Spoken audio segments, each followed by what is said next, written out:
The other great thing I think about your films is the sound, the fantastically creepy soundscapes. And that reminds me of David Lynch's soundscapes. I mean, there's a lot of... I think it's one of the most underrated things about David Lynch's films is the his sound's amazing. Tremendous detail he puts into the sound.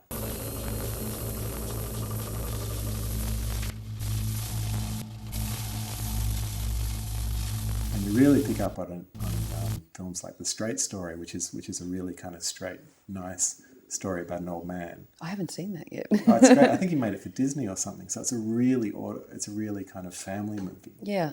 With nothing creepy except for a couple of weird soundscapes. There he is. There's Lynch. Lynch is doing this. Yeah. Well, it sounds so important to film anyway. I think most people miss it. Right. You know, how important it actually is to the way you respond to what's going on screen. How I do, I actually start with the sound to a degree. With a lot of pieces, the ideas come out of the sound. So I've got this huge sound library. Right. And I start putting sounds together. So do you record the sounds yourself? Some of them, yeah. I did some Foley work a while ago that was quite funny. There's one, what's the film where you use the fridge sound? It's a fridge compressor, that's Smoke and Mirrors.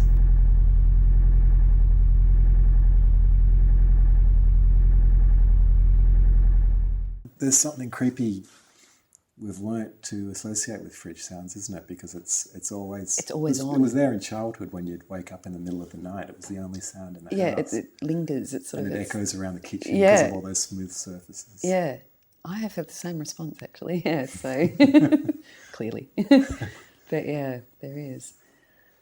And I guess when I do build sounds like that, a lot of it is looking back at memories or of things like that, trying to recapture some of those creepy moments that you have on your own. Oh, you can't help it, can you? Because you just build up this database, don't you, in your head? Exactly. Creepy sound. Oh. Yeah. Well, in Sleep Paralysis, the sound is actually from an Argento film. It's the sound of all the flies beating their wings up against the window of the ballet school. And I took that sound, slowed it down, and it became a heartbeat, which I thought was kind of interesting. So I love taking existing sound as well and seeing what happens to it when you play around with it in that way. It sort of, I don't know, it transforms it into something else. And it's kind of nice doing that to Argento too, because he's another one of those great B-grade artists who would have taken things from someone else and twisted that to make his work. Well, there's a bit of Argento in that piece. Right. Yeah, it's a couple of shots that I stole. I went to Argento's shop in Rome last year. He's got his own kind of horror museum, which is terrible. Oh, it'd be awful. And it's a shop that's a little bit bigger than a bathroom. Oh, really? Yeah. I bought a Suspiria T-shirt there. It lasted me about 2 months before it fell apart. Oh, really? He's really big, right? His music's fantastic too.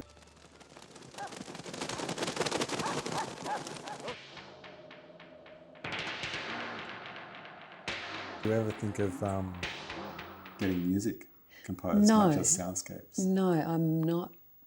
And I think, again, you were talking about that short film experience. I'm not interested in using music so much. I've thought about it, I've tried it, and it doesn't do what I want it to do. It makes it into a music video or a short film, or it takes you out of that immersion, I guess, that I want.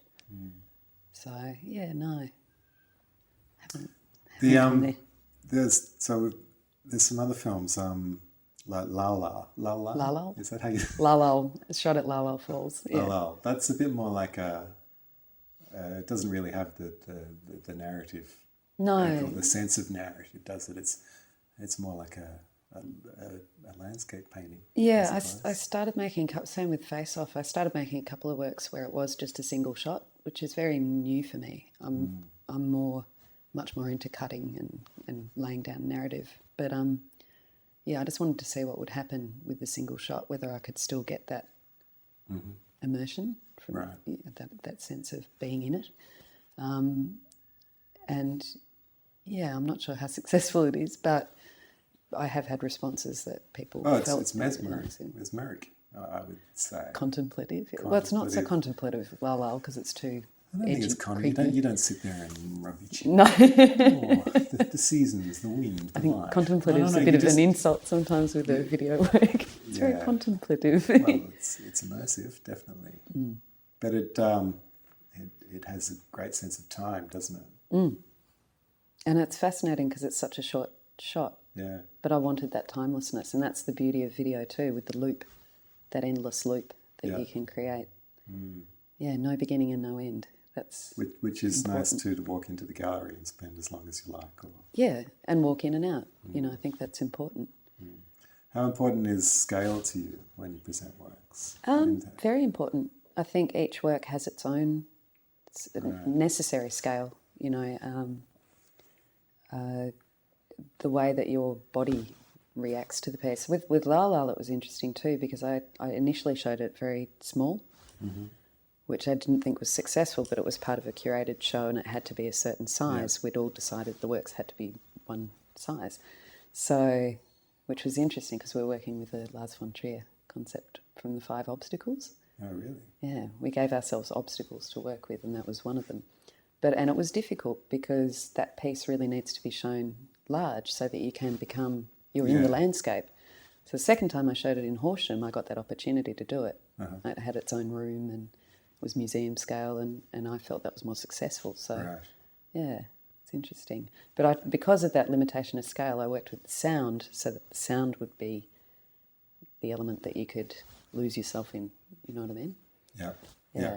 Sound definitely helps you lose yourself. Absolutely, that's so important.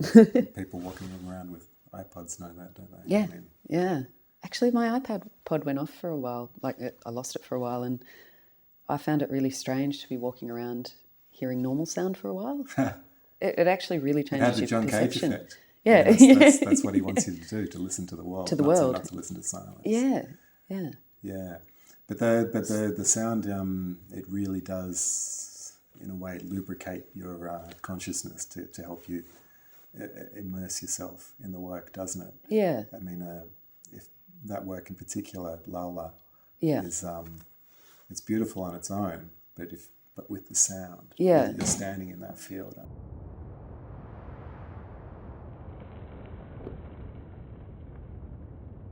Do you have?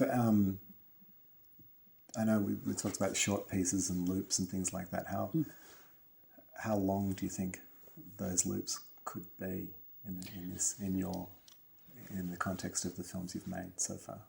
3 minutes. 3 minutes? 3 minutes has been my limit so far. The next piece I'm working on is going to be a little bit longer. I've got a piece I'm working on for Ballarat where we're going to go down a mine with a canary. Hey, really? Yeah. Down in one of those lifts. It goes something like 80 metres. So that will be a cut film. So I'm going to have a number of cameras working, but it'll still be one take because we need the whole descent. Right. So it'll be dependent on how long that descent is. So that loop will be quite interesting for me because I've got limitations as well to work with. Right. I can't speed up the lift or, you know what I mean? So is putting a limitation on your work, is that something that you've learnt? That one's just incidental. That's incidental. Yeah. Okay. Because sometimes I find putting parameters around your work gives you a lot more freedom. I mean, if you've got too much freedom, you don't know what to do. I think Orson Welles said something about absolute freedom is what do you say? Is the most corrupting thing a director can have. Well, this is what the Lars von Trier film was about, the 5 obstacles, and it's a director who made a film in the 60s. I think it's called Human Nature or something like that.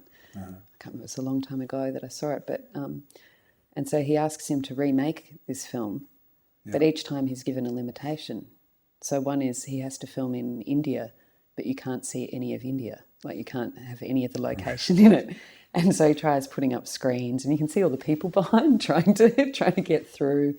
So every time he fails. And in the final, there are some that are more successful than others. I think one has to be using only one frame or something like that. Yeah. And the final one is freedom, and he fails dismally. Freedom just doesn't work. Yeah. So No, it's good when it's you really give interesting. yourself parameters to work within, then you can do anything you want within those parameters. Within the parameters, yeah.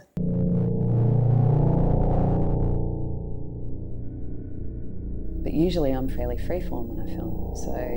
So I'm doing another shoot in Rainbow, which is a little town out in the middle of nowhere, with just the most incredible cast of characters and landscapes and, you know, salt lakes and wild dogs, and the locals are just amazing. So with that work, I'm continuously going back and forth and just filming sort of things that I see. I'm not limiting it to Like anything. a documentary almost, is it? But it won't be. Yeah, but it's like doing a Or an documentary approach. style shoot. Yeah, it's an approach. Yeah. Getting as much information as I can. I never go in with a narrative in mind. I never storyboard my work, and I Right. never plan what's going to happen. So All Flesh is Grass was just me on the day saying, do this, but there's no concrete idea of what's going to happen at the end. It's in the editing that I start to fit things together and the narrative appears. And I guess the soundscape would be the only thing that I've created before I start shooting. So I get certain sounds together and that informs it. And then the nature of very the free flow. it being a time-based medium, I guess that gives it that beginning and end anyway. Doesn't Yeah, it? yeah, absolutely.